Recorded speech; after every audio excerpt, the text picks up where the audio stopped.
can I just take this moment to thank each and every one of you amazing supporters. This channel has grown into an amazing community of story lovers. I could not have done it without you guys. If you haven't yet subscribed, then please be part of this journey and help us reach new heights. Thank you.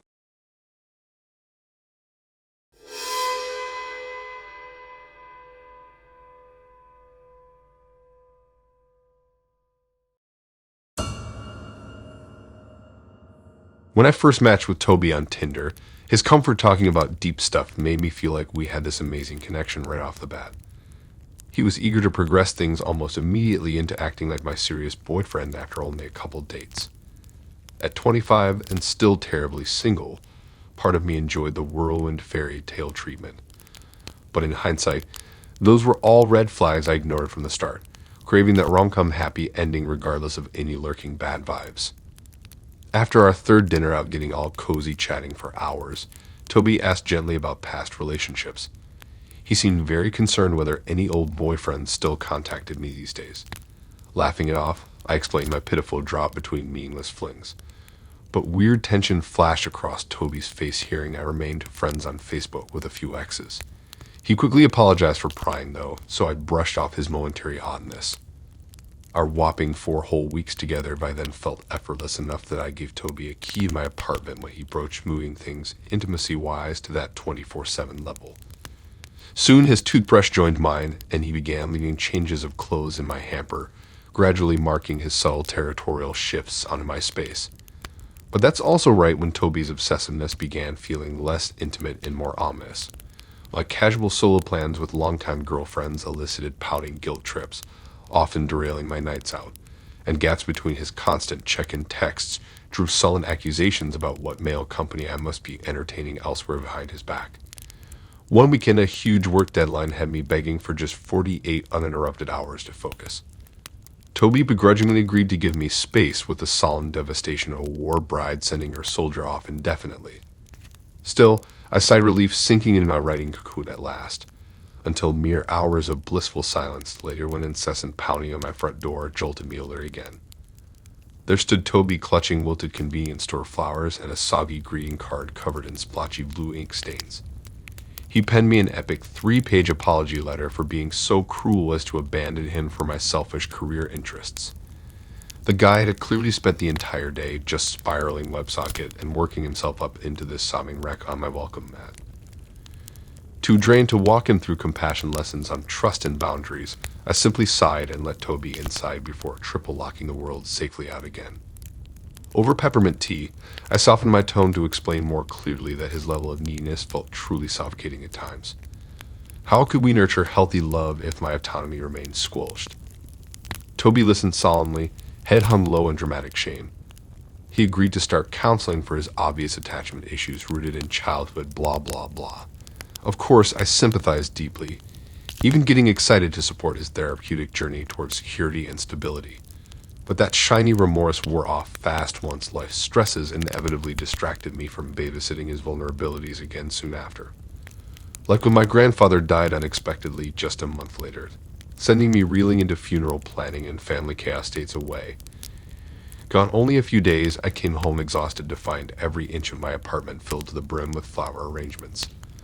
Big showy displays flooding tables, countertops, even layering the floor until I literally couldn't walk without trampling roses underfoot. In their epicenter stood Toby clutching a comically large teddy bear, grinning eagerly for his condolence efforts to cheer me up, while I rightfully flipped out over the overwhelming, uncontrolled gesture invading my grievance process. He, of course, couldn't comprehend where things went wrong. But the final straw came when I opened my laptop to organize travel receipts. Up flashed Craig's accusations on email drafts to my ex-boyfriends, former work colleagues, even elderly family members. Toby had concocted delusional tales painting me as some heartless narcissist stringing along lovesick victims, detailing what torture methods might make fitting punishments.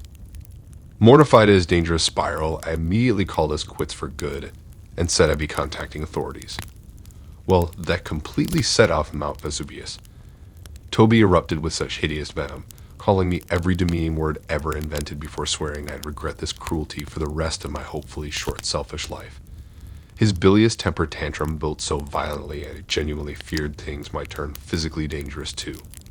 Luckily, he opted to storm out, shouting threats over ruining my reputation and career instead of immediate harm. But over subsequent weeks, his bitter harassment persisted through every communication channel possible: unhinged emails, vaguely ominous Facebook messages from obvious fake accounts, letters delivered to my office repeatedly requesting explanations for why I enjoyed hurting innocents so heartlessly, etc. Close friends had to talk me down from getting a restraining order at first, hoping Toby would move on if I just cut ties completely. But when I spotted him skulking around my gym parking lot one dusk as I left spin class nearly 2 months later, every alarm blared urgently again. The police finally listened more closely too upon hearing his frightening persistence. Though without enough clear immediate danger demonstrated, their power felt frustratingly limited still. I ended up moving across town shortly after and invested in home security measures, just praying to deter that psycho away for good.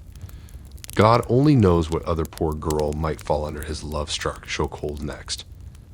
For me, the wound slowly healed once removed entirely from the epicenter of such chaos. But I still drive extra cautious and aware of cars potentially following too close behind when darkness falls. And sudden unexpected knocks at my new door always inspire paralyzing breaths, held tight until certainty sets my lockdown world safely spinning once more. Because that terror imprinted on my once innocent heart knows monsters often disguise themselves cleverly as dream lovers and charming princes, until intimacy reveals the sinister obsessions coiled tightly underneath the surface, waiting to constrict unsuspecting affections in a ruthless death grip impossible to break.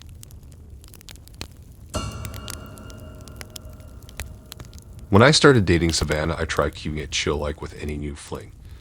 But damn, we legit had off-the-charts chemistry right away. After just a month of non-stop laughs and adventures together, things felt so meant to be that we decided to date exclusively. Little did I know the horrors waiting to invade from Savannah's recent past. Even early on, Sav mentioned in passing her ex Liam often struggled with anger issues during their turbulent relationship. But she shrugged it off quick, so I thought nothing more of random drama long buried. Sav seemed so well-adjusted and peaceful, while visions of her fiery former lover faded into distant memory. Until the first time Sav invited me over to her place for homemade dinner. The mouth-watering meal sat perfectly plated with candles glowing on her quaint kitchen table. Sav stepped away to grab dessert, smiling adorably at her kiss-the-cook apron. Then suddenly a crashing object came hurtling through the living room window, shattering the intimate mood with glass shards now littering our poised feet. Heart seized in panic as I scanned for intruders, grabbed a knife for defense. But observing no immediate threat beyond the hurled mystery projectile amidst debris, racing pulse gradually steadied. Sav returned wide-eyed to the unsettling scene, immediately realizing there'd be no creme brulee tonight. In shocked cleanup, we uncovered an engraved heart-shaped paperweight Sav said it was a gift from Liam during their early days. Scribbled across it now in black Sharpie was a slur of insults and accusation against the whore who ruined everything. Charming memento. But Sav insisted mega-violent public displays weren't her ex's usual style. She had probably just gone temporarily mad with drink, blindly lashing out. Though rattled by the violent outburst, I believed time would ease the tensions. But the next week over brunch downtown, a waitress delivered mysterious cocktails we hadn't ordered, with my name specifically printed on the check. We peered around, my uneasy eyes landing on a lone dark figure glaring from the shadowy bar corner wearing oversized shades, though the sly admirer bolted for exit before I captured a confirming glance. Sav looked genuinely distraught then, recognizing the ongoing harassment campaign had shifted creepy obsession onto me now too as collateral damage. She asked if I wanted to pause our romance before things escalated further, clearly against my will. But being the brave protective dude I am, I assured her we could withstand some random creepy aggression from the miserable X-Files. But soon even my bluster waned once incidents started increasing to occur daily almost. Strange slash tire on my work vehicle one morning. Grotesque dead flowers delivered to my office another afternoon. And late-night ding-dong ditch poundings every few hours that left my neighborhood dogs howling desperately into darkness for weeks on end. Each chaotic episode wore down my worn defenses bit by further bit. Never violent outright, but shattering mental sanctity ruthlessly with constant sadistic tension. I stopped joining happy hours with colleagues just to rush wearily home behind deadbolts again. And sleep became tortured by savage visions of lean-twisted schemes playing out violently upon fragile reality barriers. Saab felt increasingly distressed and responsible the longer my strained anxiety tolerated her haunting demons. She even produced receipts for pricey top-rated home security upgrades, urging me urgently to invest for peace of mind. But before resigning fully to life, forever surveyed by cameras while prisoners of another's past wrath, I had a better idea. I proposed meeting Liam face-to-face in some safe public space, just to clear toxic air. Perhaps humanizing myself as an actual person rather than imagined villainous homewrecker could inspire empathy within her darkened perspective. It certainly beat reactive hideouts from phantom dangers without addressing the root trauma triggering such obsessive fallout. Savin feared placing myself directly in the crosshairs deliberately despite valid intentions to heal. But my mind was set, confident in fostering breakthrough insight through compassionate dialogue. And if that failed, at least revealing my fearless human form might lessen ghostly exaggerations fueling bitterness unseen. Against panicked advice, I approached Liam where she sat tucked in usual street cafe viewing zone with binoculars aimed at Sav's balcony. I introduced myself politely and explained why demonizing never brought peace when paths diverged against our control. How about we all just move forward separately but with honor, rather than haunt old attachments like lingering ghosts refusing graceful departure cues. Liam's eyes welled up surprisingly with sudden vulnerability my presence seemed to evoke within her broken spirit. In a shaky voice, she agreed perhaps unfair projections had maligned without context. She missed what she and Savannah once shared, but clinging desperately clearly threatened everyone's stability, teetering dangerously now. I extended patient compassion for her struggles in letting go, highlighting common ground we all walk in different shoes. Something shifted then behind Liam gazed, a soulful glimpse finding focus beyond the pain's stale trance. She apologized sincerely, releasing tears of overdue awakening washed clean in humility. I had faith her evolution would grow steadfast roots if nourished beyond pride's fear. The next day, a lovely handwritten letter arrived commending my courage while confirming commitment to healing her misdirected wounds constructively. Liam felt ready to release the haunting at last. I finally relaxed as well once her commendable quest for self-work felt genuinely underway. Maybe the human spirit needs only one bold bridge built to traverse divides love left collapsed in its fated absence. But shining light on darkened ghosts could inspire brighter partings beyond possession's empty cages. A journey my heart will walk faithfully again, having glimpsed the bonding power forged by peace within.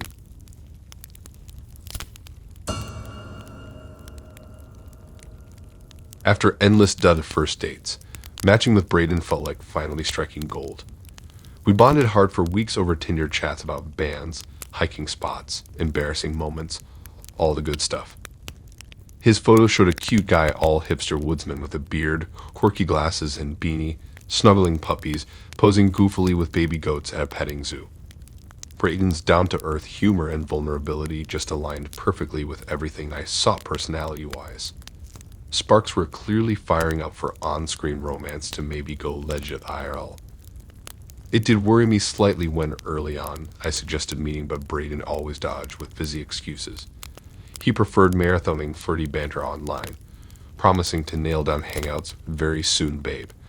But since in-person chemistry could be a total crapshoot anyway, I accepted enjoying our digital connection indefinitely.